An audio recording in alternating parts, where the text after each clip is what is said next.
صباح الخير. عايزه احكي لكم اللي حصل لي عشان تاخدوا بالكم، عشان في حاجه غريبه اليومين دول. تمام، انا اول امبارح بجد كنت كويسه جدا، فبالليل كده قبل ما انام كحيت اكني شرقانه، فقلت ايه ممكن اكون شرقت في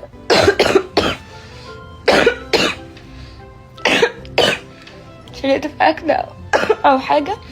قلت لا عادي خالص وكده. صحيت تاني يوم حرفيا الكحه، مش كحه زي دلوقتي، الكحه طالعه من قلبي بتموتني، كحه بترج كده يعني، كحه قعدت كحه اقول معقول مثلا اكون الدرجه دي لسه شرقانه في حاجه. المهم فضلت كح قلت ايه خلاص، والكحه بقى ايه يعني ورا بعض، والكحه بتطلع زي ما قلت لكم بترج كده وتخليني مش قادره اخد نفسي. المهم لقيت بقى بعد الكحه لقيت جسمي بدأ اكن في حاجه بتكسر في جسمي، تكسير في العظم. دي تاني حاجه، تكسير في العظم وصل معايا ان انا حاسه ان رجلي مش شايلاني، يعني رجلي مش قادره اقف عليها، مش قادره اتحرك، مش قادره اعمل اي حاجه، مش قادره حتى انزل اروح صيدليه ولا مستشفى ولا اي حاجه، خلاص هقع من طولي.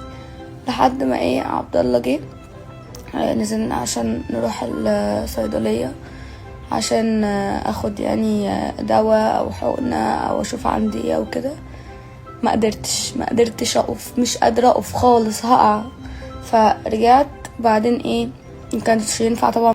المهم عرفنا وقتها ان لا، الموقف ده ما ينفعش فيه صيدليه، لازم مستشفى او عياده ودكتور وكده. المهم عبد الله راح العياده عشان يجيب دكتور، عشان حتى مش قادره انزل اروح لدكتور. فانا قمت من على السرير، لسه بقوم من على السرير بحاول اتحرك، قمت مرجعه وترجيع لا ارادي، يعني اللي هو انا مش قادره اتحكم خالص، ولا قادره اروح لحد التويلت، ولا قادره اعمل اي حاجه. لحد ما الدكتور جه كشف عليا وبتاع، اداني اول حاجه حقنه فولتارين. اول ما خدتها حسيت بقى كني رحت في غيبوبه، كان اغمى عليا، نمت طبعا، دفيت جامد لحد ما ايه عرفت بقى وكده، عشان لو في برد بقى يطلع من جسمي. صحيت بعد حقن الفولتارين دي، صحيت بالليل حسيت ان انا ايه كويسه شويه. فقلت المهم بقى ان انا اصلا اليومين اللي فاتوا دول ما كنتش قادره اتكلم، مش قادره اقول انطق حرف، مش قادره اتحرك، مش قادره اعمل اي حاجه.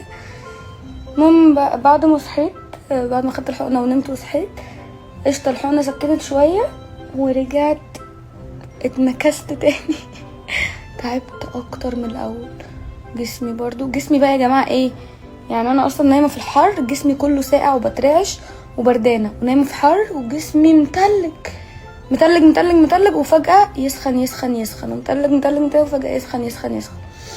المهم رحت بقى ايه رايحه تاني الصيدليه، خدت بقى حقنه 3 في 1، 3 حاجات يعني اقويه جدا مضاد حيوي على فولتارين على مش عارفه ايه، يعني 3 حاجات كده. طبعا جبت دواء للكحه ودواء للترجيع. خدت بقى الحقنه دي الساعه كام؟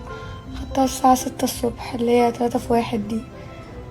ونمت برضو في الحر التام، ومتعرضش لاي هوا. بس اصلا وشي عامل ازاي، طلع لكم بحالتي السيئه زي ما بطلع لكم بحالتي الكويسه، وبانبساطي وفرحي لازم اطلع لكم بحالتي دي عشان تشاركوني كل حاجه.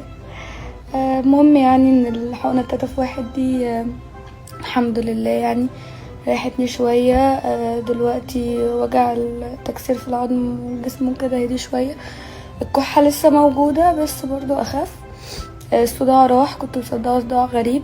احساس الترجيع برضو اللي هو هدي شويه. المهم يعني المهم عايزه طبعا اشكر عبد الله، عشان فعلا هو قد المسؤوليه جدا، وفضل يعني جنبي. انا كنت تعبانه اوي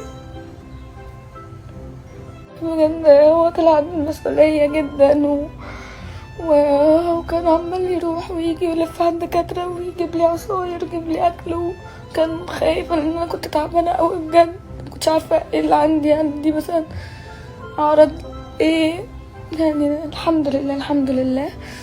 فانا بحكي لكم اللي حصل معايا عشان بجد تاخدوا بالكم، عشان من كذا حد من صحابي قال لي ان الموضوع ده بيحصل معاهم وممكن يوصل لدرجه ان ما تاخدوش نفسكم اصلا. في المستشفى كانوا عايزين يركبوا لي كانيلا وكده. دي اول حاجه. تاني حاجه طبعا بشكر مامتي وروحي، بحبها قوي وبرضه فضلت جنبي ومعايا كالعاده من وانا صغيره. مامتي دي رقم واحد يعني.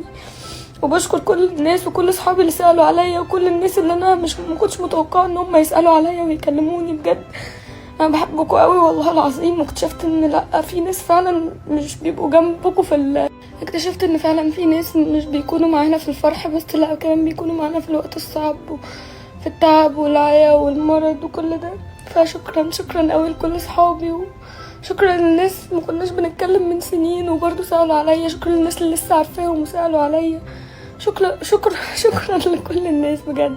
اخر حاجه اقولها، انا لما بعيا جامد كده بلجأ للحقن،